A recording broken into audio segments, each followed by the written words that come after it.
ప్రస్తుతం మనతో పాటు ప్రశాంత్ గారు ఉన్నారు, బీజేవైఎం నాయకులు. ప్రశాంత్ గారు చెప్పండి, ఈ రోజు జరుగుతున్నటువంటి ఆపరేషన్ 2.0 సింధూర్ ని ఏ విధంగా చూడొచ్చు అంటారు?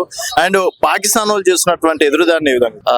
ఈ రోజు ఏదైతే పాకిస్తాన్ మీరు అన్న విషయంలో పాకిస్తాన్ ఎదురుదాడి చేస్తుంది అనేది అదొక హాస్యాస్పదమైన మాటగా వర్ణించాలి. ఎందుకంటే వాళ్ళకు ఒక ఎవాక్యుయేషన్ సిస్టమ్ లేదు, ఎవాల్యుయేషన్ సిస్టమ్ లేదు, ఎకనామిక్ సిస్టమ్ లేదు. అడుక్కునే పరిస్థితిలో ఉన్నోళ్ళు మనకు రిటాలియేట్ చేసే పరిస్థితిలో లేనోళ్ళు వాళ్ళు మనతో కొట్లాడుతున్నారని చెప్పడం కాదు, జస్ట్ ఏదో నామినల్ గా అక్కడక్కడ ఏదో డ్రోన్లు పంపించి వాళ్ళ దగ్గర ఉన్న వ్యవస్థ ఏదైతే ఉందో లోపల ఉన్న దాపెట్టుకొని బయట చూపించేది ఒకటి, లోపల చేసేది ఒకటి లాగా వ్యవహారం ఉంది. కాబట్టి అసలు వాళ్ళు మన భారతదేశానికి ఎక్కడ కూడా సరితూగారు.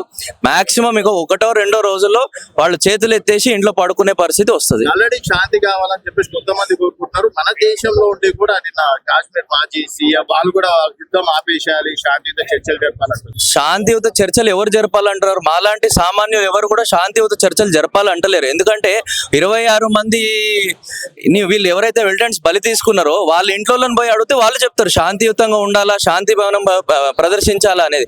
ఎందుకంటే జమ్మూ కాశ్మీర్ లాంటి సీఎం మాట్లాడుతున్నాడు అంటే ఎందుకంటే వాళ్ళకి ఇండైరెక్ట్ గా వాళ్ళు సపోర్ట్ చేస్తున్నారు. వాళ్ళు ఇండైరెక్ట్ గా సపోర్ట్ చేసి ఈ మిలిటెంట్ ఉగ్రవాదాన్ని వాళ్ళు పెంచి పోషిస్తున్నారు. కాబట్టి వాళ్ళకి భయం ఏర్పడ్డది. ఇప్పుడు నెక్స్ట్ టైం మళ్ళీ పాకిస్తాన్ కి ఈ వ్యవహారం అయితే వీళ్ళది కూడా ఇదే పరిస్థితి అవుతుంది. కాబట్టి వాళ్ళ పప్పులు ఉడకవు. కాబట్టి జమ్మూ కాశ్మీర్ లాంటి దానిలో వాళ్ళవేవి నడవవు. కాబట్టి వాళ్ళ కొనసాగవు. కాబట్టి వాళ్ళ కార్యకలాపాలు కానీ ఏవైతే ఉన్నాయో కొనసాగవు. కాబట్టి వాళ్ళు ఈ పరిస్థితి తీసుకొని వస్తున్నారు. శాంతి అని చెప్పేసి ఇంకోటి దానికి ఒక వర్డ్ యూజ్ చేసి దాన్ని ఇది చేస్తున్నారు. హైదరాబాద్ వరకు వచ్చే పరిస్థితి అసలు మేము ఆలోచించట్లేదు. హైదరాబాద్ వరకు పరిస్థితి కాదు, ఢిల్లీ కాదు, మన బార్డర్ నుంచి ఒక 10 కిలోమీటర్ల దూరం వరకు కూడా వచ్చే పరిస్థితి లేదు.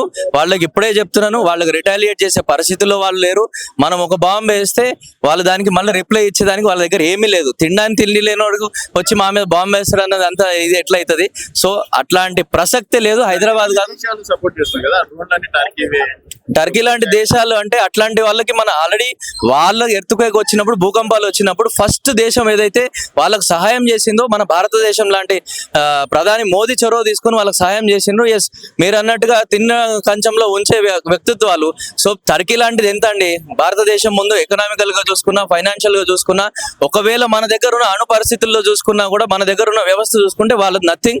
టర్కీ లాంటి దేశాలు ఇంకో 10 దేశాలు వచ్చినా భారతదేశానికి ఒరిగేది ఏం లేదు.